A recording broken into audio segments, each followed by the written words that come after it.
Okey, Assalamualaikum. Hari kita ada sebuah Toyota Answer. Okey, Toyota Answer ni, kalau sebelum ni kita tengok bawah ni penuh dengan minyak. Penuh sangat dengan minyak lah.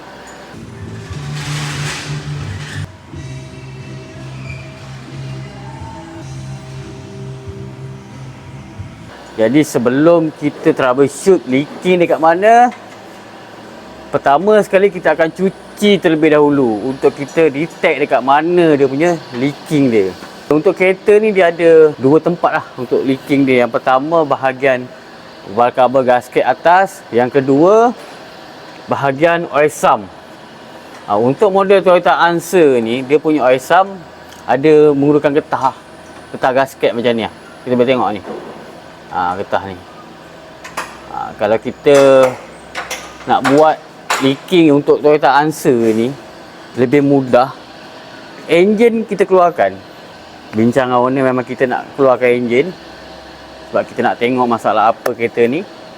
So kita boleh tengok barang-barang apa yang kita tukar untuk kereta ni. Okey, ini dekat tangan saya ni adalah valve cover gasket untuk bahagian atas. Kita boleh tengok macam ni keras kematu macam gini Mana gaya minyak nak tahan lagi kalau dah macam gini punya keras. Keras lah ni. Tengok ni. Keras. Jadi untuk kereta ni kita tukar, kita masukkan yang original. Ikut dia punya asal balik. Ni macam ni bentuk dia, tapi dia dah putus lah ni. Kita boleh tengok Ni penyambungan dia.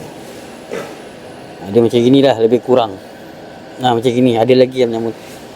Tengok ada macam keropok Nampak tu? Nampak tu? Siap. Macam keropok Memang banjir habis bahagian bawah. Memang kalau kita tengok pun tak sanggup nak tengok. Sebab owner ada bagi tahu kita memang seminggu sekali dia akan top up minyak. Memang dia pun dah surrender. Memang dah tak larat dah sini nak top up minyak je manjang. So dia hantar kat kita, minta kita settlekan masalah leaking kereta dia ni. Macam biasalah, kalau kat sini kita buat leaking, OC flywheel ni memang kita akan tukar. Contoh macam baru buat, kita double check je.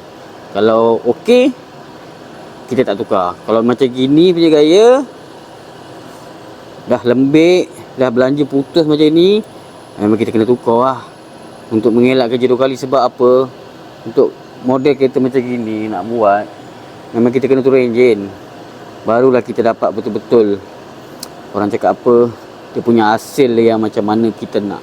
Okey, bila kita dah turun enjin, kita check lah sekali benda lain macam water pump ni. Sebab owner pun ada bagi tahu, raya ni dia nak pacak naik Kelantan. Jauh Kelantan JB. Jadi kita sebagai foreman ni memang kena alert check barang-barang yang penting orang cakap. Macam water pump, timing belt Untuk kereta ni dia pakai timing chain. Kita tengok timing chain dia pun masih elok.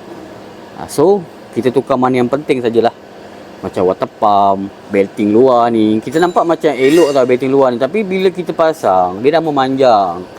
Nanti kita takut lah kan, owner nak jalan jauh kan, nanti kan alternator tak cas, water pump tak jalan, aircon tak sejuk, tak basah-basah, breakdown tepi jalan. Benda tu yang kita tak nak.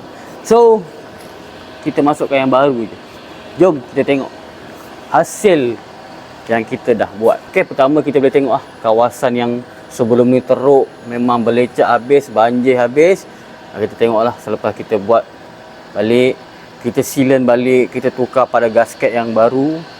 Kereta ni memang kita dah running Memang lama kita running. Sebab running tujuan dia apa? Contoh kalau ada leaking, kita terus buat balik. Sebab kita memang dah tahu memang owner nak balik kampung naik kereta ni. So memang kita kena buat yang terbaik Kita boleh tengok belah-belah sini. Ni kesan kita sealant balik Kita sealant balik. Ini macam kat sini memang kita selepas kita torque memang kita akan marking siap-siap. Marking ni maksudnya memang kita dah ikat. So kita tak ada terlepas pandang skru tak ikat ke ataupun skru tak pasang ke. Kita beralih pula pada yang atas pula.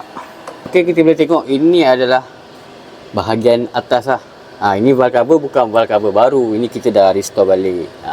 So kalau bila kita dah restore balik, kita sendiri pun tengok macam puas hati dah dengan hasil kerja kita.